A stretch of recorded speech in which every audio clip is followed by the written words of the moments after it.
EC পুনর্গঠনে রাষ্ট্রপতির কাছে 10 জনের নামের তালিকা জমা দিয়েছে এ সংক্রান্ত সার্চ কমিটি। এই তালিকা থেকে প্রধান নির্বাচন কমিশনার, সিইসি ও 5 কমিশনার নিয়োগ দেবেন রাষ্ট্রপতি। এর আগে সিইসি ও অন্যান্য কমিশনারদের নামের সুপারিশ চূড়ান্ত করে অনুসন্ধান কমিটি। এরপরই বঙ্গভবনে রাষ্ট্রপতির কাছে 10 জনের তালিকা জমা দেওয়া হয়। আইন অনুযায়ী কমিটি গঠন করার পর নির্বাচন কমিশনের প্রতি পদের জন্য 2 জন প্রার্থীকে মনোনীত করে 15 কার্যদিবসের মধ্যে রাষ্ট্রপতির কাছে 10 জনের নাম প্রস্তাব করার কথা রয়েছে। এর আগে নির্বাচনের সময় ইসি কর্মকর্তারা যেন বাধাপ্রাপ্ত না হন এবং কেউ যেন হস্তক্ষেপ করতে না পারে সে বিষয়ে নির্বাচন ব্যবস্থা সংস্কার কমিশনের কাছে এমন সুপারিশ করে ইসি।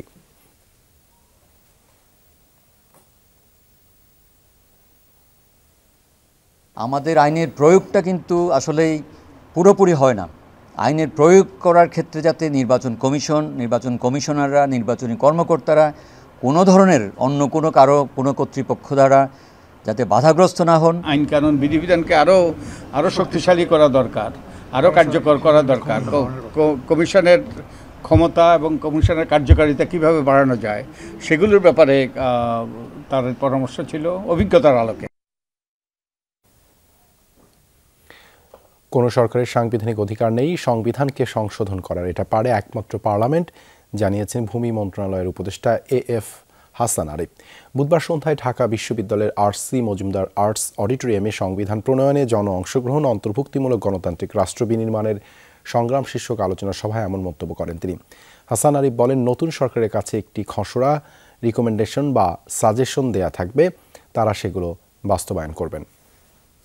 কোনো সরকারেরই কোনো অধিকার নেই, সাংবিধানিক অধিকার নেই সংবিধানকে সংশোধন করার, এটা একমাত্র পারে পার্লামেন্ট।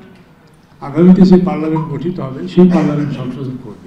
আবার প্রক্রিয়া যেটি বলে দেয় যে পার্লামেন্টে আলোচনা হবে, দীর্ঘ আলোচনা হবে, তারা হয়তো বিভিন্ন স্ট্যান্ডিং কমিটিতে পাঠাবেন, তারা আগামীতে জনগণের কাছে নতুন করে আবার মতামত নেওয়ার জন্য রেফারেন্ডামের ব্যবস্থা করতে পারেন। আন্তর্জাতিক অপরাধ ট্রাইব্যুনাল অধ্যাদেশের খসড়া অনুমোদন দিয়েছে উপদেষ্টা পরিষদ, তবে রাজনৈতিক দল নিষিদ্ধে সুপারিশের বিধান আপাতত বাদ দেওয়া হয়েছে বলে জানিয়েছেন আইন উপদেষ্টা আসিফ নজরুল। তবে প্রচলিত আইনে সে সুযোগ থাকছে বলে ব্রিফিংয়ে জানান তিনি। বলেন, বিশেষজ্ঞদের মতামত নিয়েই শেষমেশ এই সিদ্ধান্ত নিয়েছে উপদেষ্টা পরিষদ। অধ্যাদেশে রায়ের বিরুদ্ধে আপিল করার বিধান রাখা হয়েছে, আর অডিও ভিজুয়াল তথ্য দালিলিক প্রমাণ হিসেবে গ্রহণযোগ্য হবে ট্রাইব্যুনালে। বৈঠকে বিদ্যমান আন্তর্জাতিক অপরাধ ট্রাইব্যুনাল আইনের 20টি সংশোধনী নিয়ে আলোচনা হয়। প্রস্তাবিত আইসিটি অধ্যাদেশে অপরাধ হিসেবে গুম, যৌনদাসী বানানো, জোরপূর্বক পতিতাবৃত্তি, গর্ভধারণ ও বন্ধ্যাত্বকরণের বিধান রাখা হয়েছে। অপরাধের নির্দেশদাতা হিসেবে কমান্ডার, ঊর্ধ্বতন কর্মকর্তা ও রাজনৈতিক দলের নেতা বিচারের আওতায় আসবেন। অধ্যাদেশে বিদেশি আইনজ্ঞ নিয়োগ ও পর্যবেক্ষক আনার সুযোগ, জনমতের প্রতি, জনদাবির প্রতি শ্রদ্ধা জানিয়ে এই ধরনের কোনো পদক্ষেপ নেওয়ার সুযোগ আর থাকলো না, সেটা না। মানে এই যুদ্ধাপরাধ বিচার আইনে থাকলো না, কিন্তু অন্যান্য প্রচলিত আইনে দেশে রয়েছে। বাংলাদেশের বাইরেও যদি আন্তর্জাতিক অপরাধ ট্রাইব্যুনালের পারভিউভুক্ত, জুরিসডিকশনভুক্ত কোনো অপরাধ সংঘটিত হয়ে থাকে, সেগুলিও এই নতুন সংশোধনের মাধ্যমে ইনকর্পোরেট করা যাবে। প্রসিডিং চলা অবস্থায় কোনো একটা পয়েন্টে অথবা একটা ছোট্ট অর্ডারের বিপক্ষে সংক্ষুব্ধ পক্ষ আপিল করতে চাইতে পারে। কেউ করলেন কান্না, কেউ ছিলেন নির্বিকার, কেউ বা নিয়তির উপর সব ছেড়ে দিয়ে বসেছিলেন অপরাধ ট্রাইব্যুনালের কাঠগড়ায়। গত হেমন্তেও যারা ছিলেন হাসিনা সরকারের মসনদের পাহারাদার, আজ সেই মামুন, জিয়া ও জসিম বিচারের কাঠগড়ায়। তাদের বিরুদ্ধে জুলাই আগস্ট বিপ্লবে গণহত্যার অভিযোগ। আন্তর্জাতিক অপরাধ ট্রাইব্যুনাল আইন শৃঙ্খলা বাহিনীর সাবেক 8 সদস্যকে পাঠিয়েছেন কারাগারে। 19 ডিসেম্বরের মধ্যে তদন্ত প্রতিবেদন জমা দেওয়ার নির্দেশও দিয়েছেন ট্রাইব্যুনাল। সাবেক আইজিপি মামুন, সাবেক এসপি জসিম, কাফি, যাত্রাবাড়ির সাবেক ওসি আবুল সহ 8 জনকে পরোয়ানার প্রেক্ষিতে ট্রাইব্যুনালে আনা হয়। প্রসিকিউশনের আবেদনে মানবতা বিরোধী মামলায় তাদের গ্রেপ্তার দেখিয়ে পাঠানো হয় কারাগারে। অপরাধীরা জানতে পারবে তাদের কি অপরাধ ছিল। গোটা বাংলাদেশ, গোটা দুনিয়া দেখবে এই বিচারটা স্বচ্ছ এবং ফেয়ার হয়েছে। সেই ধরনের এভিডেন্স প্রিপেয়ার করার জন্য আমাদের যুক্তিসঙ্গত সময় দরকার। আমরা 2 মাস চেয়েছিলাম, আদালত 1 মাস সময় দিয়েছেন। উনি কখনো ডিজিএফআইতে চাকরি করেননি। আয়নাঘর নামক যে একটা ভয়ঙ্কর তথ্য, সেই তথ্যটা নিয়ে যে মিডিয়া যে ট্রায়ালটা করছে, সেই ট্রায়ালটা ওনার পরিবারের জন্য এবং ওনার জন্য অত্যন্ত মর্মান্তিক। ভারতের সহায়তায় ফ্যাসিবাদীরা নতুন করে চক্রান্ত শুরু করেছে বলে অভিযোগ করেছেন বিএনপি মহাসচিব মির্জা ফখরুল ইসলাম আলমগীর।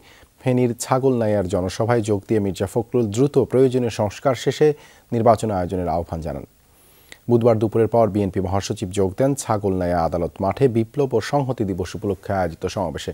খালেদা জিয়ার সংসদীয় আসনের এই সমাবেশ রূপ নেয় মহাসমাবেশে। সেখানে বিএনপি মহাসচিব বলেন, আওয়ামী সরকারের জঞ্জাল সাফ করার দায়িত্ব অন্তর্বর্তী সরকারের। আবারও নির্বাচনী রোডম্যাপ ঘোষণার দাবি জানান তিনি। এর আগে বিএনপি চেয়ারপারসন খালেদা জিয়ার বাড়িতে আলাদা কর্মসূচিতে মির্জা ফখরুল বলেন, গণহত্যা ও অর্থ পাচারের দায়ে শেখ হাসিনাকে দেশে ফিরিয়ে এনে বিচার করতে হবে। জানান, আওয়ামী নির্যাতনে অত্যন্ত অসুস্থ খালেদা জিয়া শিগগিরই বিদেশি চিকিৎসার জন্য যাবেন।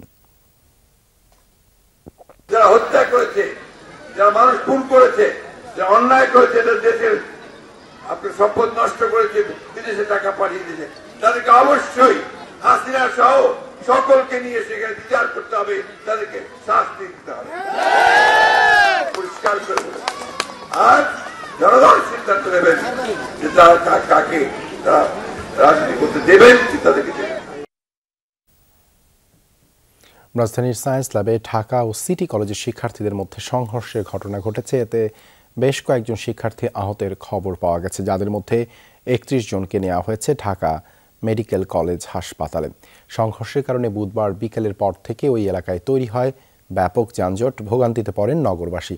পরে অবস্থান নেন সেনা সদস্যরা। মঙ্গলবার বাসে ওঠাকে কেন্দ্র করে ঢাকা কলেজ ও সিটি কলেজের শিক্ষার্থীদের টানা পড়েন। বুধবার সিটি কলেজের শিক্ষার্থীদের ঢাকা কলেজের একটি বাসে ভাঙচুর চালিয়েছে এমন অভিযোগে সায়েন্স ল্যাব মোড়ে গিয়ে ইট পাটকেল নিক্ষেপ শুরু করে ঢাকা কলেজের শিক্ষার্থীরা। পরে সিটি কলেজের শিক্ষার্থীরাও নেমে আসে।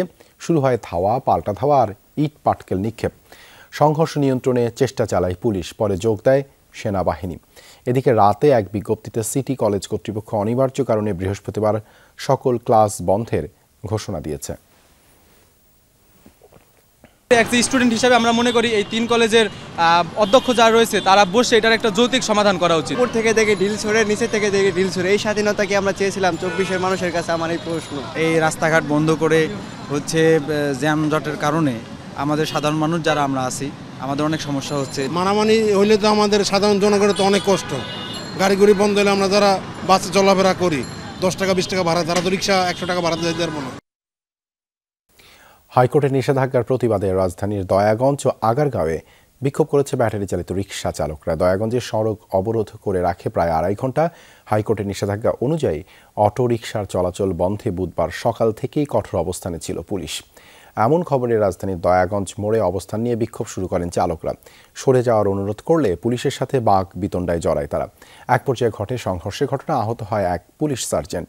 ভেঙে ফেলা হয় পিকআপ ভ্যান। চালকদের দাবি, অটোরিকশা বন্ধ হলে কর্মহীন হয়ে পড়বে লাখো মানুষ। বিকল্প ব্যবস্থা না করে অটোরিকশা বন্ধের সিদ্ধান্ত প্রত্যাহারের দাবি তাদের। পরে পুলিশের সাথে সেনাবাহিনী যোগ দিলে 2.5 ঘন্টা পর নিয়ন্ত্রণে আসে পরিস্থিতি। স্বাভাবিক হয় যান চলাচল। একই সময়ে অটো রিকশা নিষিদ্ধের প্রতিবাদে রাজধানীর আগারগাঁয়ে নির্বাচন কমিশন ভবনের সামনের চৌরাস্তায় অবস্থান নেন অটোরিকশা চালকরা। প্রায় আধা ঘন্টা চলে বিক্ষোভ। আমরা গরিব মানুষ, আমরা অটো চালাইয়া এটা দিয়ে দিন মজুর করে আমরা খাই। আজকে দুপুরে খাবার নেই, আজকে কালকে আমরা বুঝান। আমাদের কর্মস্থান যদি বন্ধ হয়ে যায়, আমাদের বাল বাচ্চা নিয়ে, বাবা মাকে নিয়ে আমরা কিভাবে চলবো? এটা কেন চলবে না? এটার মধ্যে মনে করেন সমস্যাটা কি? আওয়ামী লীগ নেতা নাই, নেতার অভাব আছে নাকি? ওই আওয়ামী লীগ যারা করেছে বিএনপি তো তারা করে, একই তো নেতা সবই। এখনকার টাকাটা যে কাকে দিতে হয় এটি তো বললে সমস্যা, এটি তো চুপি চাপে কানে কানে নিয়ে কথা হয়। যুক্তরাষ্ট্রের রিপাবলিকান পার্টির শীর্ষ নেতাদের বাংলাদেশ সফরে এসে অন্তর্বর্তী সরকারের গণতন্ত্র পুনরুদ্ধারের প্রচেষ্টা প্রত্যক্ষ করার আহ্বান জানিয়েছেন প্রধান উপদেষ্টা অধ্যাপক ডক্টর মোহাম্মদ ইউনূস। বুধবার আন্তর্জাতিক রিপাবলিকান ইনস্টিটিউটের সিনিয়র কর্মকর্তারা রাষ্ট্রীয় অতিথি ভবন যমুনায় প্রধান উপদেষ্টার সঙ্গে দেখা করতে গেলে তিনি এই আহ্বান জানান। রিপাবলিকান পার্টির সঙ্গে যুক্ত এই থিঙ্ক ট্যাঙ্কটি বিশ্বব্যাপী গণতন্ত্র প্রচারে কাজ করে। প্রতিষ্ঠানটির আঞ্চলিক প্রধান স্টিভ সিমার নেতৃত্বে IRI কর্মকর্তারা তাদের চলমান সফরের অংশ হিসেবে রাজনীতিবিদ, ছাত্র সংগঠন এবং সুশীল সমাজের প্রতিনিধিদের সঙ্গে বৈঠক করছেন। এ সময় অধ্যাপক ডক্টর ইউনূস বলেন, তার সরকার গুরুত্বপূর্ণ সংস্কার সম্পন্ন করার পর নির্বাচন আয়োজন করবে। নির্বাচন আয়োজনের যাত্রা এরই মধ্যে শুরু হয়েছে এবং নতুন নির্বাচন কমিশন সাধারণ নির্বাচনের জন্য মাটি প্রস্তুত করবে। একই সাথে তিনি বলেন, বাংলাদেশ নতুন নির্বাচিত মার্কিন প্রেসিডেন্ট ডোনাল্ড ট্রাম্প প্রশাসনের সঙ্গে ঘনিষ্ঠভাবে কাজ করতে চায়। আইআরআই কর্মকর্তা জিওফ্রে ম্যাকডোনাল্ড, আইআরআই এর দেশীয় প্রধান জোশুয়া রোজেনব্লুম এবং বাংলাদেশ সরকারের সিনিয়র সচিব লামিয়া মোর্শেদ বৈঠকে উপস্থিত ছিলেন।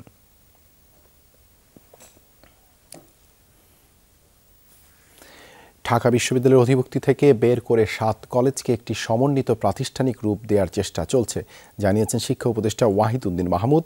সেই স্বতন্ত্র প্রতিষ্ঠানের নাম কি হবে সেটা শিক্ষার্থীরাই ঠিক করবে।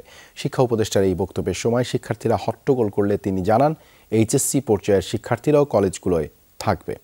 বুধবার সকালে ঢাকা কলেজে প্রতিষ্ঠাবার্ষিকীর আয়োজনে প্রধান অতিথির বক্তব্যে ডক্টর ওয়াহিদ উদ্দিন মাহমুদ বলেন, 7 কলেজকে ঢাকা বিশ্ববিদ্যালয়ের অধিভুক্ত করা ছিল অপরিণামদর্শী। সে সিদ্ধান্তের কারণেই শিক্ষার্থীরা নানা ভোগান্তিতে পড়ছে। ভুক্তভোগী শিক্ষার্থীদের প্রতি সমবেদনা জানান উপদেষ্টা জানান, অধিভুক্ত কলেজগুলোকে কিভাবে স্বতন্ত্র প্রাতিষ্ঠানিক রূপ দেয়া যায় তা নির্ধারণে একটি কমিটি গঠন করা হয়েছিল।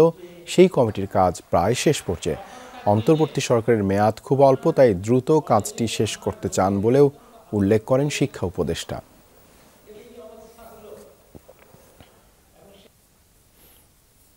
ঐতিহ্যবাহী কলেজগুলোকে আলাদা করে একটি স্বতন্ত্র প্রাতিষ্ঠানিক রূপ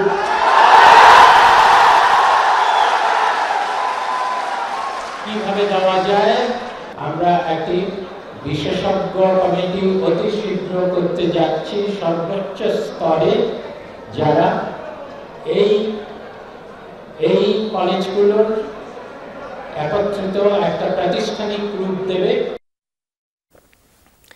এদিকে 7 কলেজের শিক্ষার্থীদের আন্দোলন প্রসঙ্গে আসিফ মাহমুদ সজীব ভূঁইয়া বিষয়টিকে দুঃখজনক উল্লেখ করেন। ফরেন সার্ভিস একাডেমিতে ব্রিফিংয়ে একথা জানান তিনি। ঢাকা ও সিটি কলেজের শিক্ষার্থীদের কোনো উস্কানিতে পা না দেওয়ার আহ্বান জানান তিনি। তিতুমির কলেজে যে ঘটনাটা ঘটেছে সেটা অত্যন্ত দুঃখজনক এবং আজকেও ঢাকা কলেজ এবং সিটি কলেজের মধ্যে সংঘর্ষ হয়েছে। এখন আমরা স্পষ্ট না যে কি বিষয় নিয়ে তাদের মধ্যে সংঘর্ষ হয়েছে এবং এই অঞ্চলটাতে আমরা প্রায় এই ধরনের ঘটনা দেখে থাকি। এক্ষেত্রে ছাত্রদের প্রতি আমাদের আহ্বান থাকবে যে কোনো প্রকার উস্কানির মধ্যে না পড়ে যেন আইনশৃঙ্খলা পরিস্থিতি বজায় রাখার ক্ষেত্রে আমাদের যে নাগরিক দায়িত্ব সেটা আমরা পালন করি। শেখ হাসিনার প্রতিটি সংবাদ সম্মেলনে সাংবাদিকদের কে কেমন ভূমিকা রেখেছিলেন তা ধরে ধরে খতিয়ে দেখবে সরকার। পাশাপাশি যেসব গণমাধ্যম আন্দোলনকারী শিক্ষার্থীদের সন্ত্রাসী আখ্যা দিয়ে ফ্যাসিবাদী বয়ান তৈরি করেছে তাদেরও চিহ্নিত করা হবে। বুধবার জাতীয় প্রেস ক্লাবে জুলাই আগস্ট গণহত্যায় গণমাধ্যমের ভূমিকা, জবাবদিহিতা ও সংস্কার প্রস্তাব শীর্ষক আলোচনা সভায় সরকারের এই অবস্থানের কথা জানান প্রধান উপদেষ্টার প্রেস সচিব শফিকুল আলম। বলেন, গণমাধ্যমে গত 16 বছর কার কী ভূমিকা ছিল তা নিয়ে গবেষণা প্রয়োজন। আলোচনা সভা থেকে সাংবাদিকদের অভিন্ন ওয়েজ বোর্ড বাস্তবায়ন, বেতন সুরক্ষা বাস্তবায়ন, স্বতন্ত্র মিডিয়া কমিশন গঠন সহ 8টি সংস্কার প্রস্তাব দেয়া হয়। শেখ হাসিনার প্রত্যেকটা প্রেস কনফারেন্স উনি 2009 থেকে 24শে জুলাই 2024 পর্যন্ত উনি অনেক প্রেস কনফারেন্স করেছেন। প্রত্যেকটার কিন্তু বিবরণ আছে, কে কি করেছেন এগুলো দেওয়া আছে।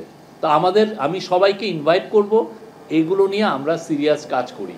তাহলে হবে কি, আমরা জানতে পারবো যে কি আমাদের ব্যর্থতাগুলো কোথায় হয়েছে। পুলিশের নতুন মহাপরিদর্শক হিসেবে বাহারুল আলম এবং ডিএমপির নতুন কমিশনার হিসেবে নিয়োগ পেয়েছেন শেখ সাজ্জাদ আলী। বুধবার বিকেলে জনপ্রশাসন মন্ত্রণালয়ের এক প্রজ্ঞাপনে এই নিয়োগের কথা জানানো হয়। বুধবার সন্ধ্যায় রাজধানীর ফরেন সার্ভিস একাডেমিতে ব্রিফিংয়ে নতুন আইজিপি নিয়োগের কথা নিশ্চিত করেন উপদেষ্টা আসিফ মাহমুদ। এর আগে পুলিশ মহাপরিদর্শক পদে মইনুল হাসানকে তার দায়িত্ব থেকে অব্যাহতি দেওয়া হয়। নবনিযুক্ত আইজি বাহারুল আলম এর আগে পুলিশের বিশেষ শাখায় এসবির প্রধান সহ সদর দপ্তরের দায়িত্ব পালন করেছেন। 2009 থেকে 2013 সাল পর্যন্ত জাতিসংঘ সদর দপ্তরের শান্তিরক্ষী বিভাগের পুলিশ লিয়াজো অফিসার হিসেবে কর্মরত ছিলেন। এর আগে ক্রোয়েশিয়া, সার্বিয়া, কসোভো ও সিয়েরা লিওনে দায়িত্ব পালন করেন বাহারুল আলম। 2 দফা পদোন্নতি বঞ্চিত এই কর্মকর্তা 2020 সালে অবসরে যান।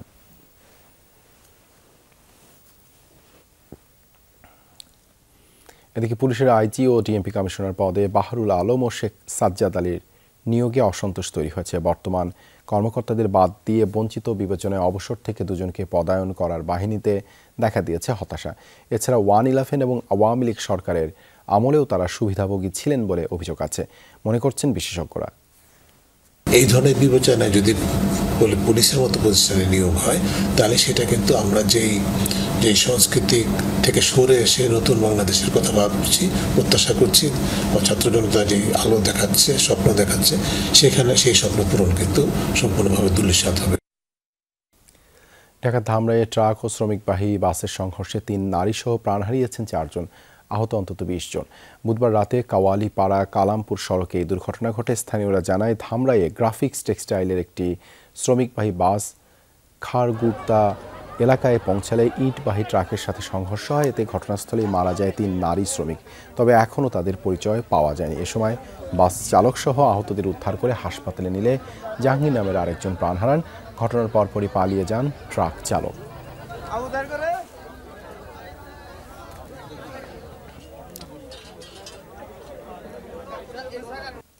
রাজধানীর হাজারীবাগে রাজনৈতিক দ্বন্দ্বের জেরে ছুরিকাঘাতে আহত সাবেক যুবদল নেতা জিয়াউর রহমান জিয়া মারা গেছেন। তিনি হাজারীবাগ থানা যুবদলের সাবেক যুগ্ম আহ্বায়ক ছিলেন। গত 15 নভেম্বর হাজারীবাগের এনায়েতগঞ্জে এই ঘটনা ঘটে। নিহতের বড় ভাই মোহাম্মদ সায়েম অভিযোগ করেন, তার ছোট ভাইকে ছাত্রদলের ক্যাডার সুমন ও জনি ধারালো অস্ত্র দিয়ে কুপিয়ে হত্যা করেছেন।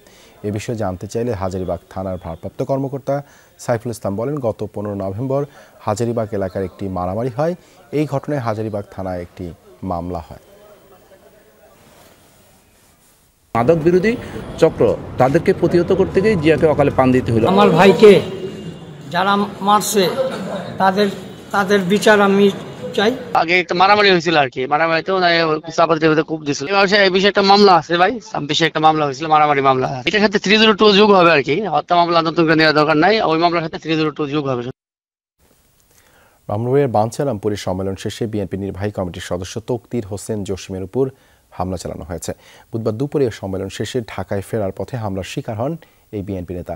এর আগে বাঞ্ছারামপুরে উপজেলা বিএনপি সম্মেলন ঘিরে কৃষক দলের কেন্দ্রীয় যুগ্ম সাধারণ সম্পাদক মেহেদী হাসান পলাশ ও দলটির নির্বাহী কমিটির সদস্য আব্দুল খালেকের সমর্থকদের মধ্যে উত্তেজনা দেখা দেয়।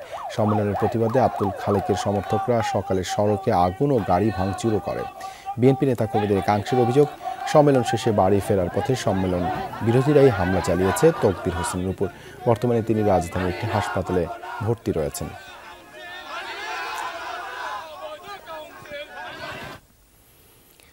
গাইবান্ধায় বিএনপি জামায়াতের কর্মী সমর্থকদের মধ্যে ধাওয়া, পাল্টা ধাওয়া ও ককটেল বিস্ফোরণের ঘটনা ঘটেছে, আহত 10 জন। বুধবার সন্ধ্যায় পলাশবাড়ী উপজেলা পরিষদ গেটে এই ধাওয়া পাল্টা ধাওয়া হয়। স্থানীয়রা জানায়, জামায়াতপন্থী মহদীপুর ইউনিয়নের পরিষদের ভারপ্রাপ্ত চেয়ারম্যান রাহিদুল ইসলাম বাবুর বিরুদ্ধে অনাস্থা প্রস্তাব করেন পরিষদের সদস্যরা। এই অনাস্থা প্রস্তাব ঘিরেই পরিষদের বিএনপিপন্থী ও জামায়াতপন্থী সমর্থকদের মধ্যে বিরোধ সৃষ্টি হয়। দুপক্ষের এই ধাওয়া পাল্টা ধাওয়ায় 8টি মোটরসাইকেল সহ আশেপাশের দোকানে ভাঙচুর চালানো হয়। পরিস্থিতি নিয়ন্ত্রণে সতর্ক অবস্থানে রয়েছে পুলিশ ও সেনা সদস্যরা। এই ছিল আজকের সব খবরের আয়োজনে। এতক্ষণ সাথে থাকার জন্য ধন্যবাদ সবাইকে।